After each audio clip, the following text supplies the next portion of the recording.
Hi, today we're going to be talking about the immune system. The immune system is very important in keeping us healthy. It protects us from many hazards within the environment, like bacteria, viruses. It also provides for resistance or immunity to things that we might come in contact with. We have antibodies within our body, and these are proteins that are going to bind to things that could be harmful, or antigens that are typically found from pathogens. And if you remember that, we did talk about it when we talked about blood cells and so forth. Again, the antibody and antigen, they reacted together and the blood clumped. But again, the antibody is a protein that binds to the antigen. And the antigen is a foreign material that causes an immune response. We have two main types of immunity. We have active immunity and we have passive immunity. Now, active immunity really will depend on the response by a person's own immune system. And this could be naturally or artificially acquired. So let's say we have the chickenpox. Us recovering from the chickenpox would be something natural. Or maybe we're going to get a vaccine and have a little bit of the virus or the bacteria infection that would make us sick. Passive immunity is when antibodies are transferred from one individual to another, and that typically happens with pregnancy. Okay.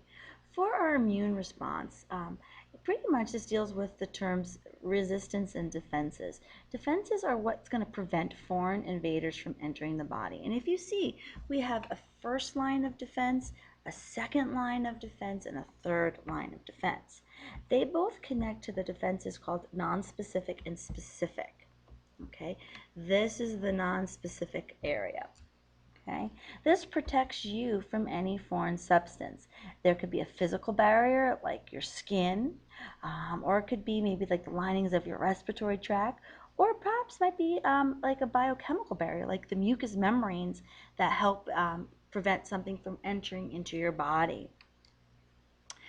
It also is going to have destruction of the foreign material, okay, through phagocytosis and so forth. Now, for specific, and this is the blue in here, we have two main types. We have cell-mediated immunity and humoral immunity. But this is going to protect against a particular type of invader. And we're going to have T cells that are going to get triggered that are going to help in fighting off the infection. So we'll talk further about cell-mediated and humoral immunity. The humoral immunity is going to produce antibodies, and that's going to help defend against the toxins, bacteria, or viruses. The cell-mediated immunity is going to be with the T cells, and that is going to be directly related to the lymphocyte action. It is going to help defend against bacteria and viruses in the host, fungus, protozoans, worms, and even in organ transplants.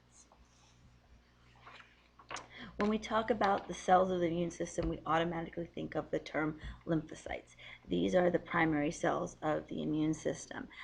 They are white blood cells, and there's two types. We have the B cells and we have the T cells. B cells are called B lymphocytes.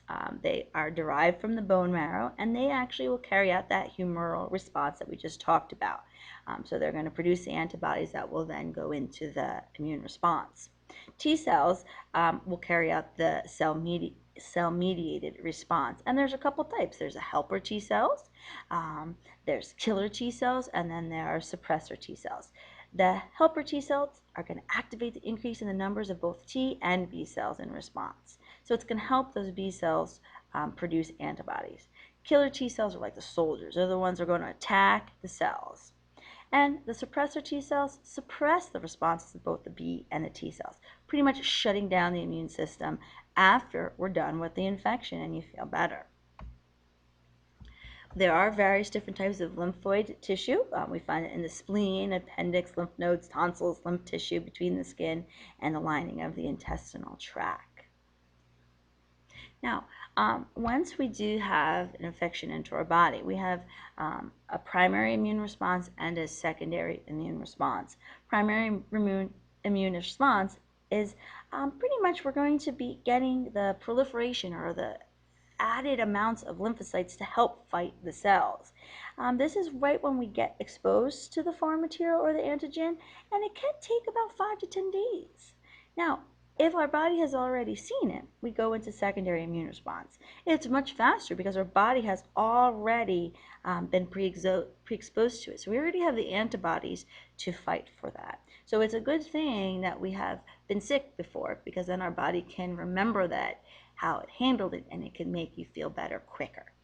If you have any questions, please see me tomorrow. Thanks.